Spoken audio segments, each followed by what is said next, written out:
کیا کبھی آپ نے یہ سوچا ہے کہ آج زمین پر موجود پانی در حقیقت کہاں سے آیا ہے؟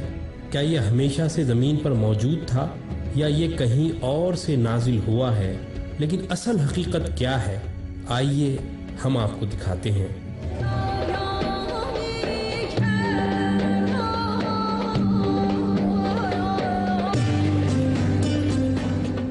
جدید سائنسی تحقیقات کے مطابق آج سے کم و بیش 4 ارب سال قبل زمین آگ کا ایک ایسا گولا تھی جس پر مسلسل پتھروں کی بارش ہوتی رہتی تھی،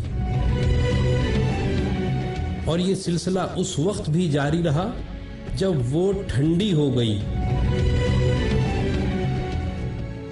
تب پانی سے بھرا ہوا ایک عظیم الشان شہاب ثاقب زمین سے ٹکرایا تھا۔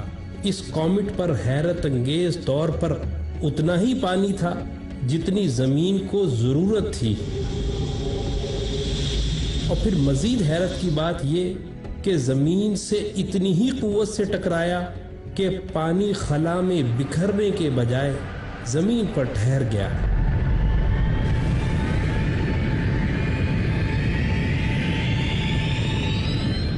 اس عظیم دریافت پر قرآن سورہ مومنون میں حقیقت کی مہر کچھ اس طرح لگاتا ہے کہ اور ہم نے آسمان سے ایک خاص مقدار میں پانی اتارا اور پھر اس کو زمین پر ٹھہرا بھی دیا۔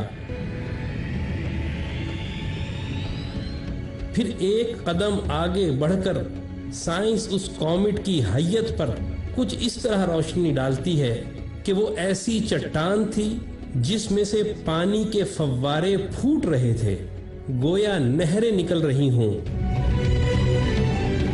اور وہ ایک خاص نظام کے تحت زمین پر آ گرا۔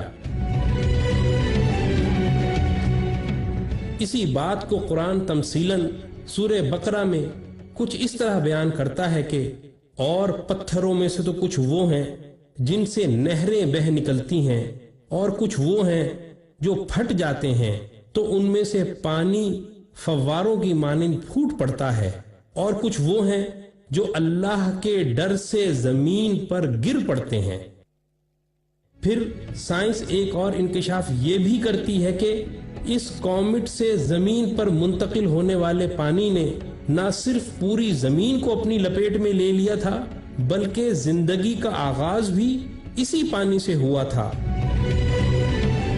حیرت انگیز طور پہ قرآن تمثیلی انداز سے سورہ ہود میں اس حقیقت کو کچھ یوں بیان کرتا ہے کہ اور اس وقت اللہ کا عرش پانی پر تھا۔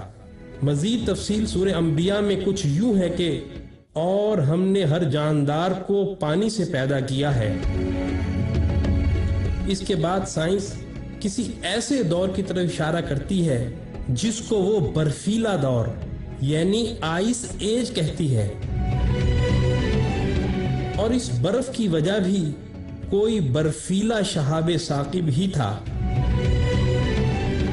اور اس عظیم حقیقت کو بھی قرآن سورہ نور میں یوں بیان کرتا ہے کہ اور وہ آسمان سے جو ان میں پہاڑ ہیں ان سے برف برساتا ہے، اور ابھی حال ہی میں اربوں کھربوں میل دور خلا میں پانی کا اتنا عظیم ذخیرہ دریافت ہوا ہے جو زمینی پانی سے اربوں کھربوں گنا بڑا ہے، اور ساتھ ہی زمین کے 300 کلومیٹر نیچے بھی پانی کے عظیم ذخائر کے شواہد ملے ہیں۔